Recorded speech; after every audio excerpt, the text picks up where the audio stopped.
So my next question is for David. Cuba has not only focused on the education of its citizens, but on the education of students across the globe. David, can you explain why Cuba has prioritized international students, example from Venezuela, West Sahara, Congo, particularly medical students? What does Cuba stand to benefit from this? Okay, thanks for the question. I think that in our case is something related with history. I mean, it's a history fact. Cuba, I mean, when you study the history of Cuba, I mean, the Cuban people is a mix from Africa, from America, from Europe, from Asia. Then we think that we are in debt with these peoples in the world that made possible to have Cuba right now.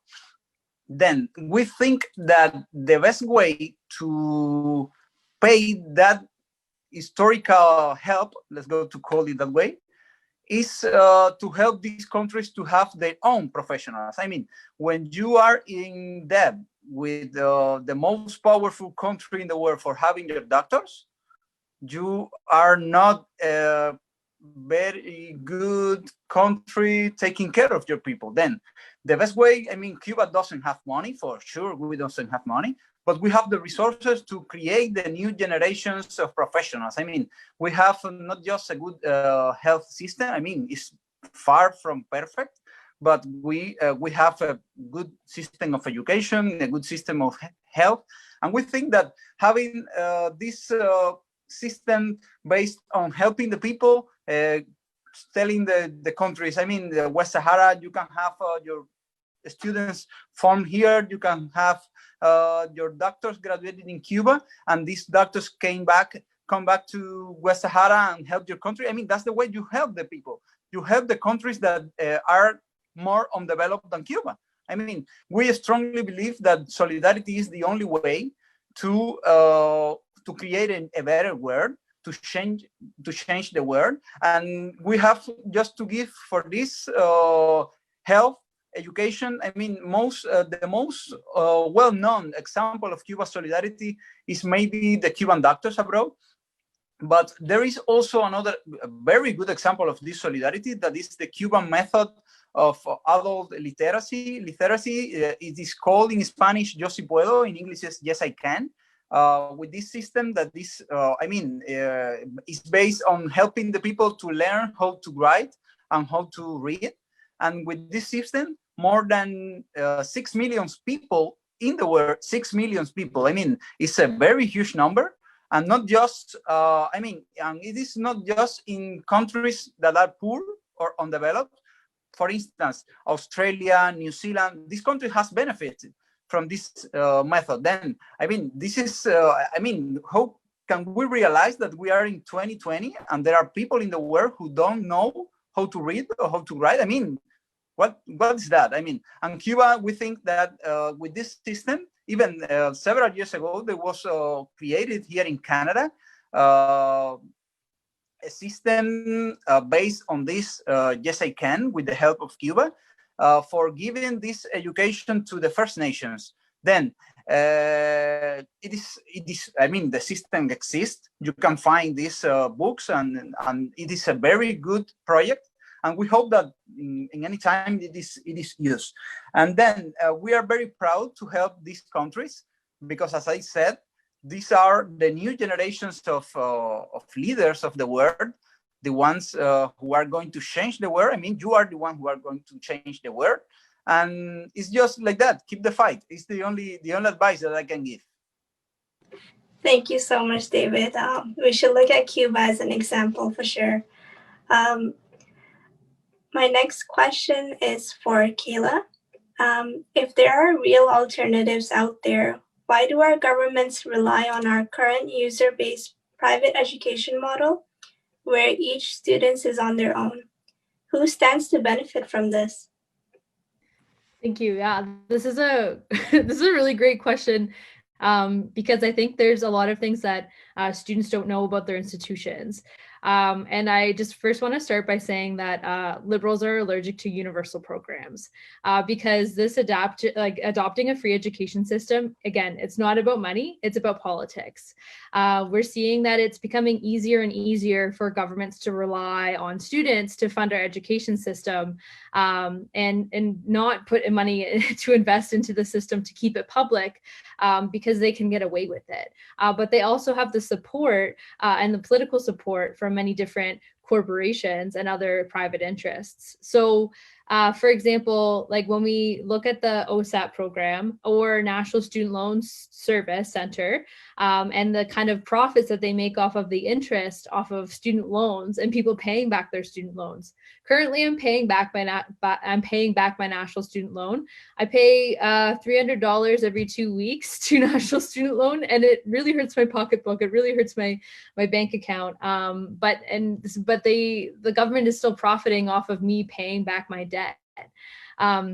We did see that during the pandemic, there was a pause on interest on student debt, which is just a Band-Aid solution. It was a 6-month pause, and that makes a bit of difference. But considering that I'll be paying back my student debt for the next decade, 6 months is really, it's barely nothing in the long run.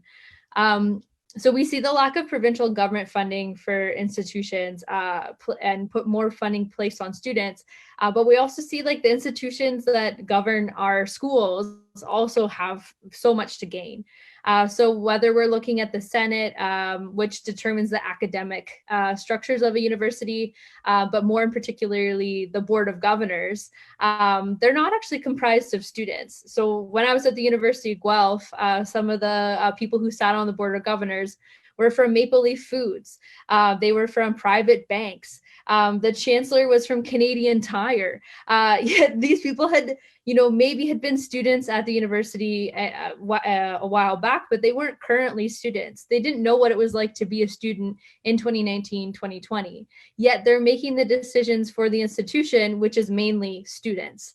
So they oftentimes will, work to promote the private interests of the groups that they had been part of, rather than putting forward the interests of students and workers on our campuses. We're seeing in Ontario that the government is trying to introduce performance-based funding, which is an attempt to further privatize education. And it also encourages private investments from corporations rather than public funding for government. And it also threatens our academic autonomy. So I'll use an example.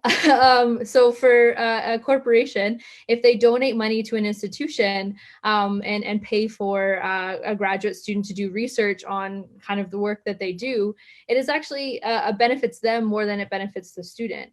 They'll probably pay $100,000 for a student to conduct research in something that benefits their company, but they can also manipulate that research to benefit their private interests.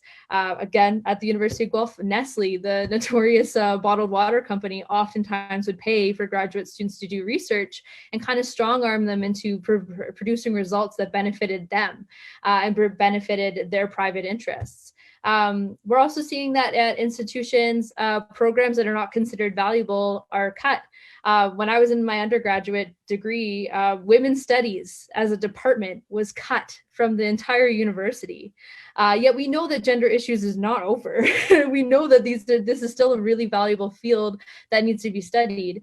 Yet we're seeing that the government, as well as the Board of Governors at our institutions, are putting profits over students. So it definitely benefits, other people outside of the institution. It does not benefit students. It absolutely benefits private banks. Shout out to my bank for my student loan that I'm still paying back. And I owe them $20,000 in private debt on top of my OSAP debt.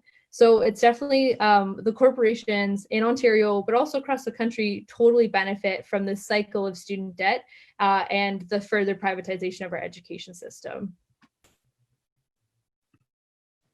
Thank you so much for sharing those real facts. It's definitely out there. My next question is for Alannah. Alannah, while we fight for a free education, it is important to note that the education system that stands is rooted in colonialism and white supremacy. How do we work to indigenize the fight for free education? Thank you, Sidra. This is a good question. I definitely have very different thoughts on indigenization because I feel like it was definitely a word for universities to just put out there and throw out there and say that they're indigenizing stuff.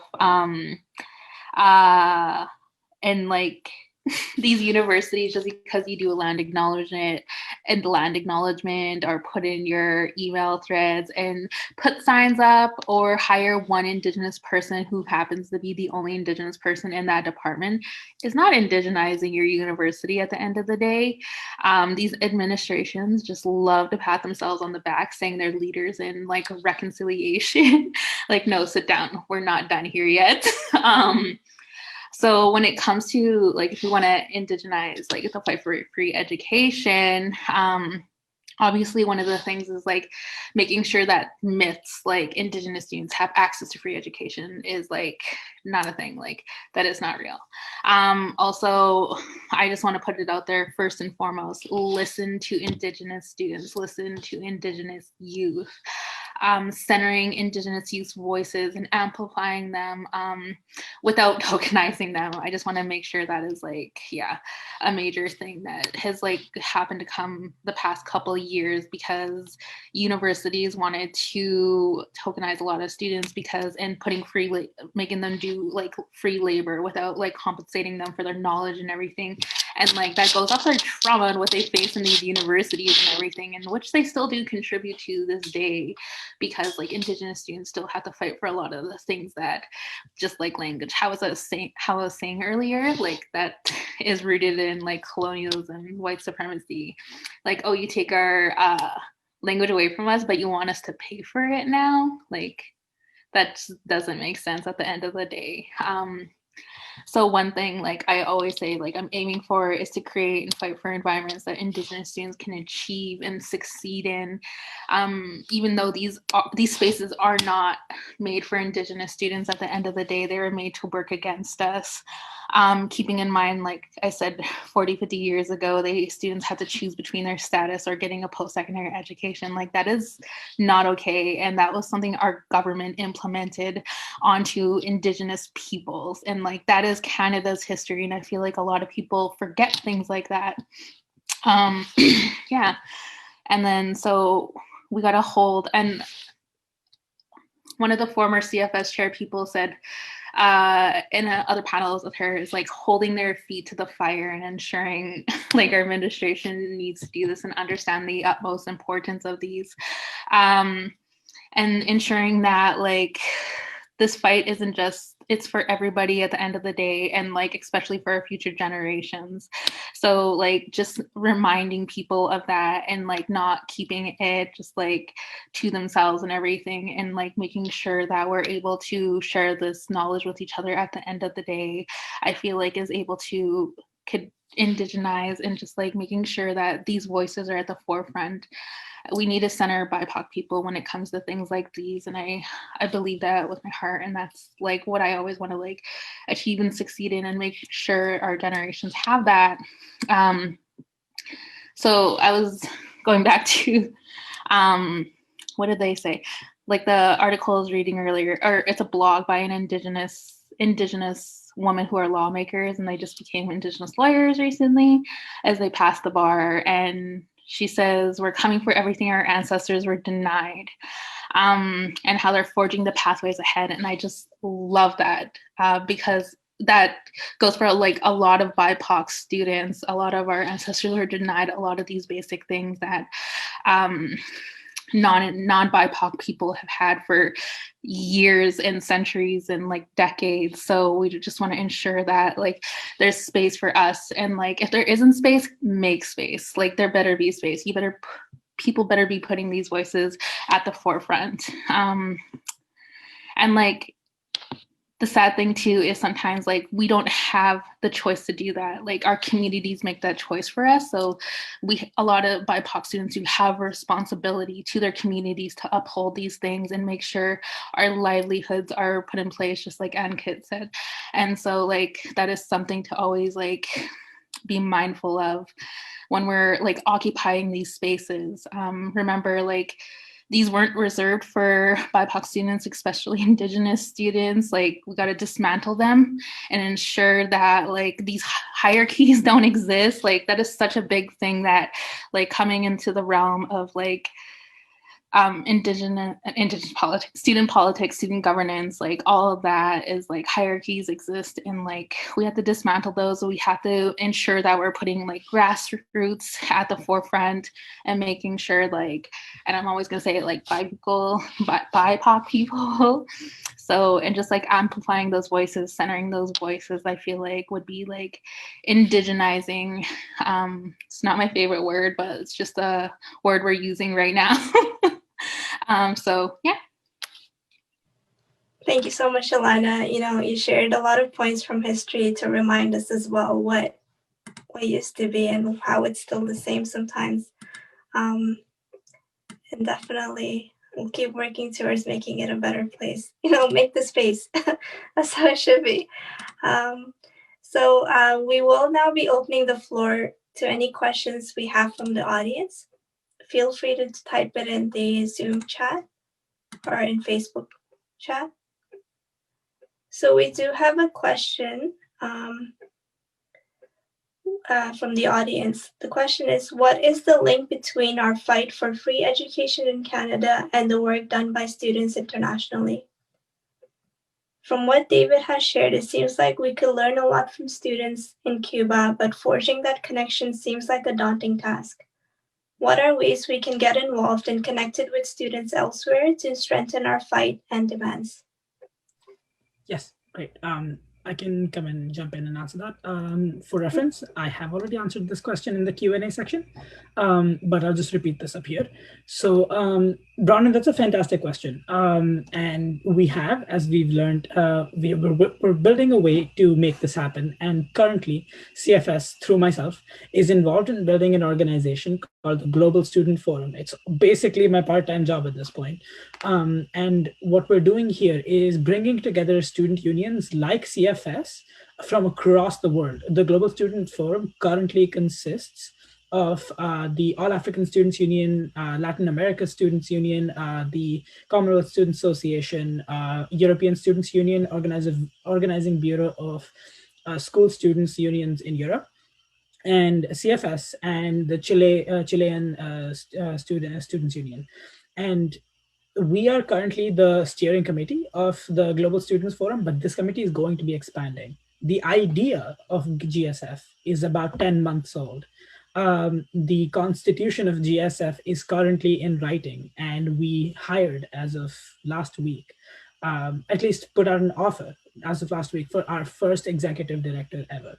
So as GSF becomes stronger and makes a bigger role in the world, we're going to ensure that as a platform, it allows students' movements like ours and others to link. So this week, what we're doing, which is our very first event ever, is the Y20 Summit. So the Y20 Summit is where the GSF essentially comes together and organized this afternoon. That's what we had. We had an event of 3 hours where we had 81 student representatives from over 50 countries show up and talk about how the G20 is not working, all the ways that they're not doing their job and just guzzling public money.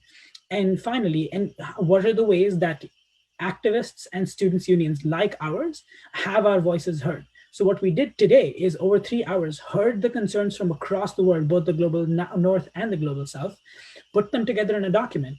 And on Friday, what we're going to essentially crash the G20 meeting on the side, where we draft a statement in 4 languages that puts together these demands from the student leaders across the world and presents them to the G20. This is the kind of work the GSF is doing right now, and there's a lot more to come, but this is the way you can get involved. And Bronwyn, don't worry, the process is underway. I'll give it up to the other panelists. That's amazing. Thank you so much, Ankit, for answering that. Our next question from the audience is, how can faculty members support students' activism on this issue? What supports do you need to amplify this issue on our campuses? Our viewers from Ryerson. Kayla, did you want to go ahead? Sure. Great. Thank you. Yeah, this is a great question. Thank you for asking it. So I think like there's so many different ways that faculty and students can work together on the fight for free education. And the first thing that comes to mind is coalitions. A campus coalition is a great place to start and to take on this work. Because with campus coalitions, one thing that faculty can play a major role with is information sharing. Oftentimes, the administration will try to divide students and workers, and particularly utilize faculty to do that work. And they'll provide faculty information that they won't necessarily provide to students' unions or other workers on campus. So by sharing that information is like vital in building a strong coalition, but also having coalitions to take on this work. When we're talking about the fight for free education, it is a fight for students, it's a fight for faculty, it's a fight for any worker on campus. So it's like having a coalition work on a campaign together is always stronger than when it's a one group alone.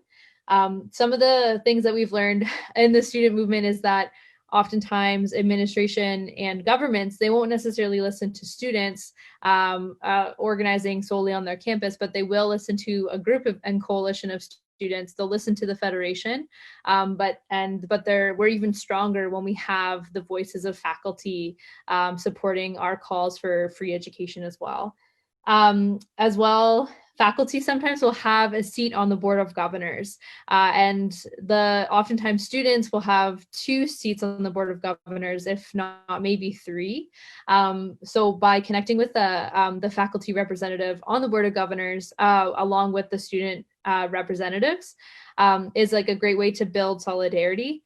You might not always win a vote, but that's a great opportunity to ask those tough questions, to put pressure on the Board of Governors to reduce and eliminate tuition fees at an institution, or additional other campaigns such as divestment, or divesting from other corporations and weapons manufacturing, for example. So these are some of the fights that students and faculties have been doing on campuses.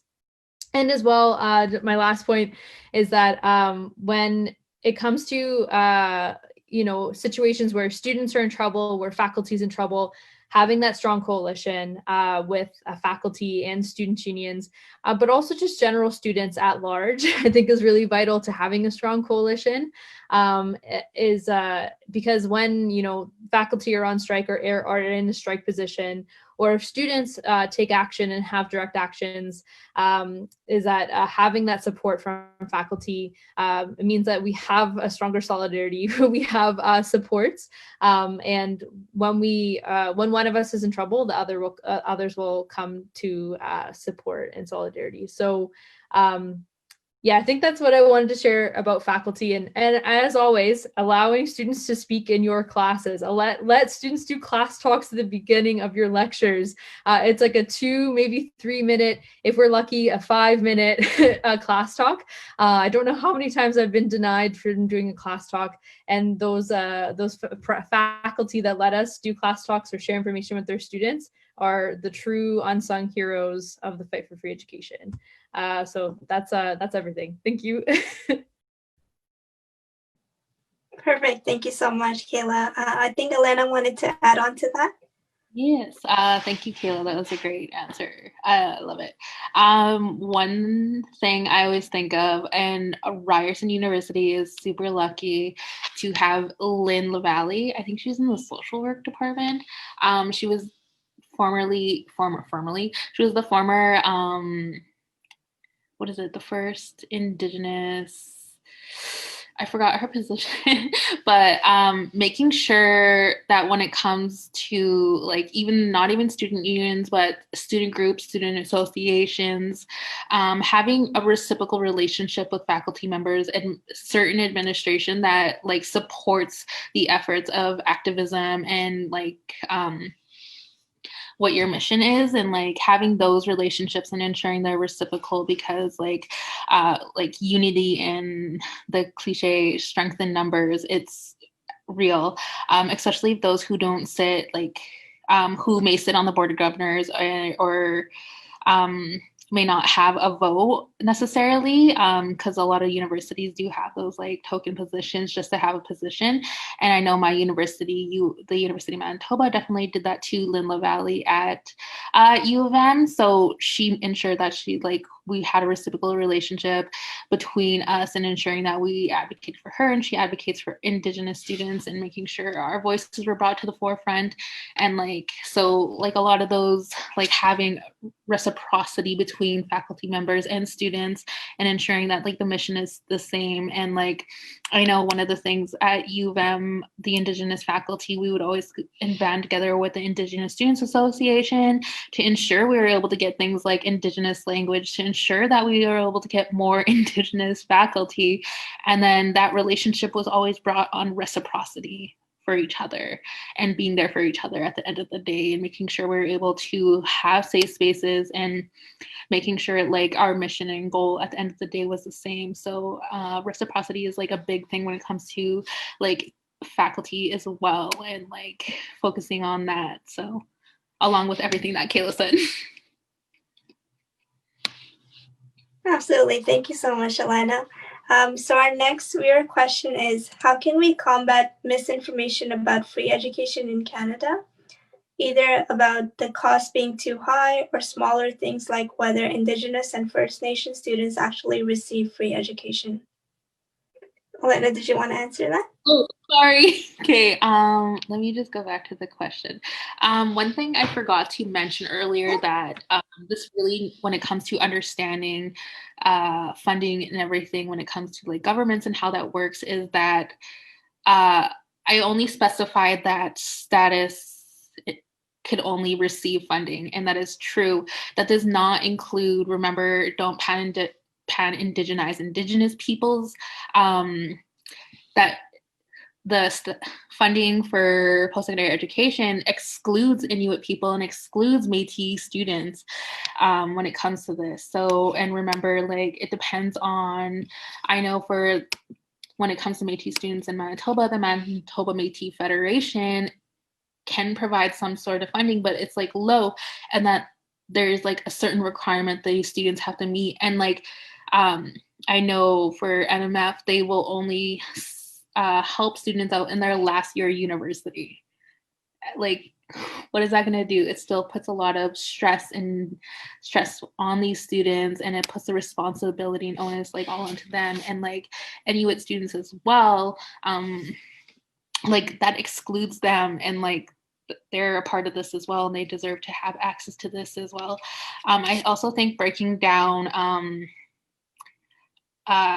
taxes, a lot of people bring up that as an argument when it comes to Indigenous people, our taxes are paying for this, and this. No, it is, you're not. Your taxes are not paying for that, actually. Indigenous communities pay a lot, more than some businesses when it comes to taxes. And that people have access to this online and everything. And I feel that's such a big misconception. So breaking down the ideology that a lot of people's taxes pay for Indigenous communities, that their taxes pay for our free education, no, that excludes Métis and Inuit students. And there's a difference between status and non-status people. And I feel people still just have that misconception. So I think, yeah. Thank you so much, Alannah. I think David wanted to add on to that as well. Go ahead. Okay, I think I'm just going to refer very briefly to misinformation, not just in this topic. I mean, when you are a Cuban, you are, even when you are a Cuban diplomat, you are very used to misinformation. I mean, to see misinformation, because when I mean, most of them from USA, when they speak on Cuba, is Cuba is evil in the world. Then I think the best way to fight misinformation in every field is not just getting the first answer. I mean, if you look for a topic and you think that the first answer that you find is the only one, then you're wrong. I mean, you have to go to the second one, to the third one, to the fourth one, and that's the way you fight misinformation. You just want to compare one answer to the other one, and that's the way you can fight misinformation in all the topics. This word, misinformation and giving people misinformation is one of the worst troubles in this 21st century. Then just look for good information, look for several ways to see the same problem, and that's the way. That's my advice. Thank you. That was amazing, David. Kayla, did you want to say something as well? Sure. I just wanted to add that part of the work that the Federation does is we collect research and we publish this research on our website as well as like in our lobby documents. And we've heard some of the weirdest, wildest myths about education from elected government officials during lobby week, but also on campus. So one of the things that we have is like a myth and fact sheet about free education and what it's like to have free education in Canada, but also just like taking lessons from other countries such as Cuba of like how we combat those myths. So yeah, it takes practice because people, a tactic that people will have about misinformation is to confront you, especially when you're doing outreach on campus. And so it's like having practice, having these conversations with your friends about, free education, I think is like fundamental for our fight for free education is to practice it. And before we do our outreach. Yeah. Perfect. Thank you so much, Kayla. So our last question from the audience is, what are some suggestions that you have for student union leaders to feel comfortable to push back on the college and admin and to get them to call on the government for more funding to ultimately reach out for free education? So David, did you want to go ahead first? Well, about that, it's the same as the last question. Yeah. With respect and with with the right choice of words, with respect, you can fight for everything. It's I think that the advice that I always gave to everyone who wants to change something, even in their life or even in the world, in the country, in whatever it is to do it with respect. You have to respect the other part, and this other part has to respect you. It's the way that it works. It's the way that it works for diplomats. Then I think I strongly believe that diplomacy and negotiation is the way to achieve everything you want. Thank you so much, David. Ankit, did you want to add on to that? Yes, for sure. So let's approach this from the perspective of class interest. I'm gonna go full on Marxist here. So look at the people who sit on our board of governors and then look at their incomes. Most of their incomes are nothing short of six figures. When you see that, you understand that as somebody whose debt is more than their annual income, you understand that our class interests just are not the same. And that means that most people on the board of governors and board of directors and whatever you have at your university campus just don't see the world the same way. They're very much in favor of the structure that currently exists. And that means that it's going to take a very long systematic, pushing to get them to do things that we would like. And what we would like them to do is, in fact, join us in understanding that free education is good both for them and for us.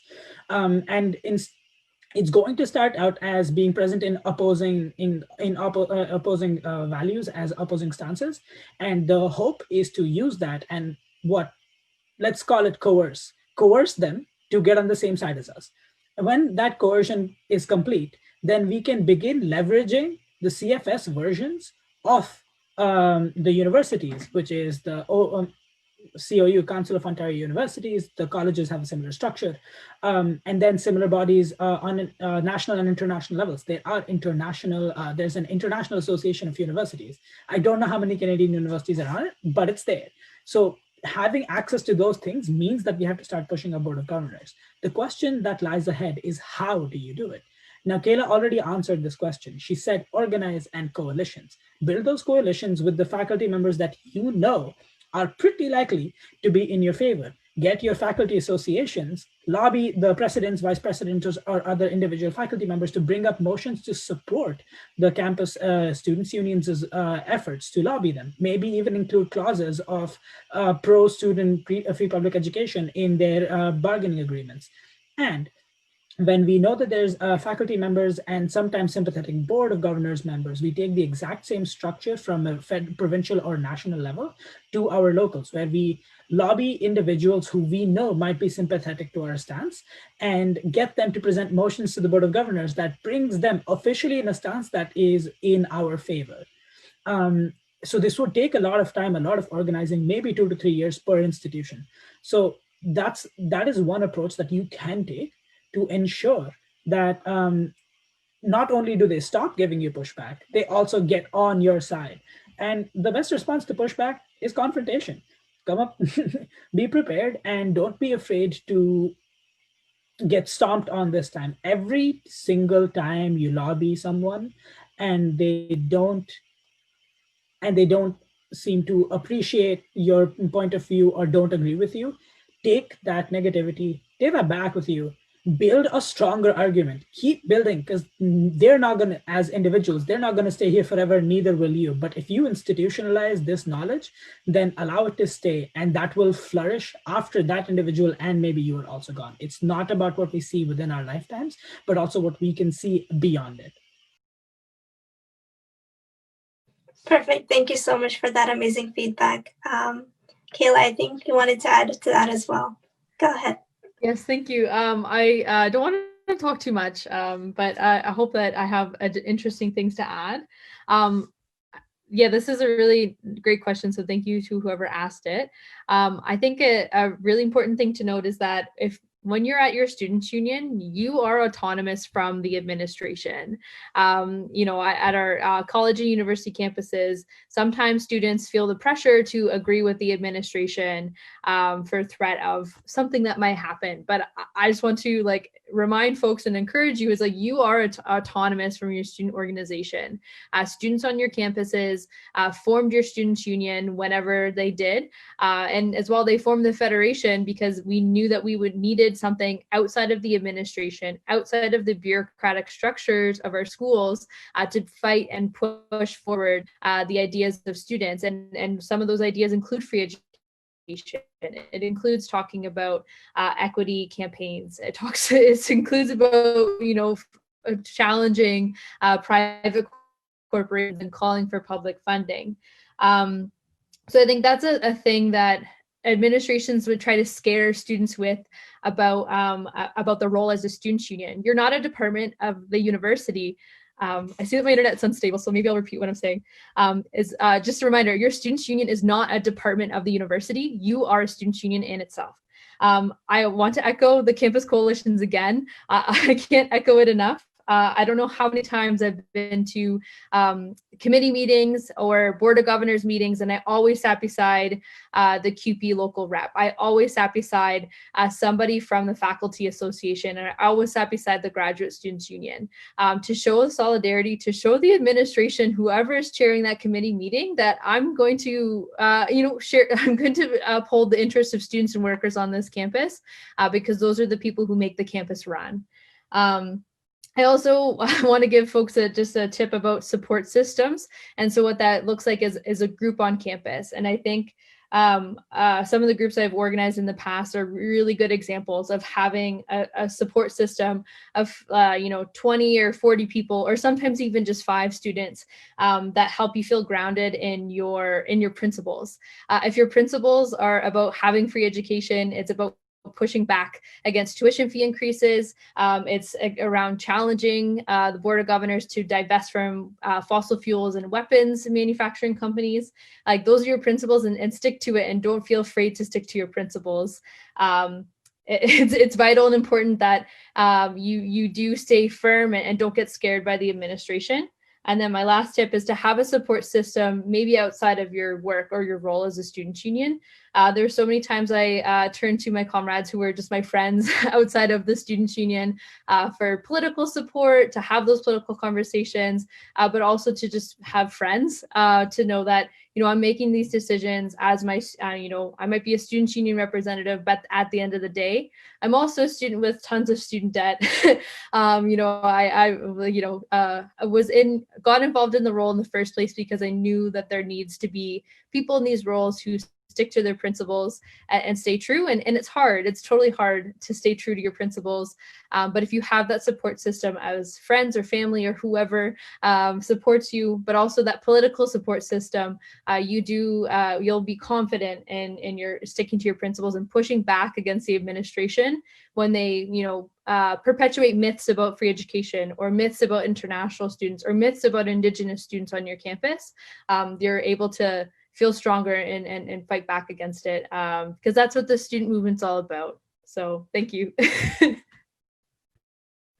Right, thank you so much, Kayla. That was an amazing response and strategy for all of us in student unions. So I just wanted to thank you so much, Kayla, Ankit, Alannah, and David, for your insights tonight. This is the end of our panel. Could you tell us where people can follow you to stay informed about the great work you've been doing? Feel free to say it out loud, and please share it in the chat as well if you have anything. Seeing nobody wants to go first, I'd be happy to go. So I suppose the work that the question was asked about, folks should follow the Global Student Forum and CFS Ontario National, as well as Ryerson.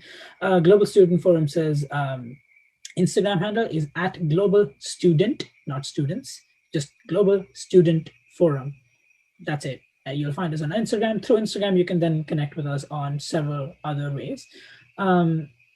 Yeah, that's all you have for me. If you want to follow me on Twitter, which is probably just going to be mildly entertaining for some of you, is at Ankit Dementor. Dementor as in like the ones from Harry Potter. Yeah, I was very young when I made that. Also, if you want to follow the Cuban Embassy in Canada in Twitter, we are in Twitter and Facebook, then you can be updated with all the work that we do just to try to connect Cuba and Canada. Cuba is a very famous touristic destination, but the Twitter account is Emba Cuba Canada, then you just have to follow. I mean, it is a very good place to get informed about Cuba. Perfect. Thank you so much, Ankit and David. And I see Kayla and Denise also posted in the chat. So thank you for that. Just want to thank the incredible CESAR staff who made this event happen. And thanks to everyone who came to hear for our panel tonight. To send a message to your member of provincial parliament and the Ontario government, the funding, that funding for education matters to you, there is a quick and easy email tool from the Canadian Federation of Students Ontario, and the link will be posted in the chat. So if you're a CESAR member, we want to hear from you. Send us a short statement about how tuition fee has impacted you and why you think education should be free for all students by answering the questions on our website that will be linked in the chat as well. Alrighty, so thank you everyone for joining us again, and hope you have a good night.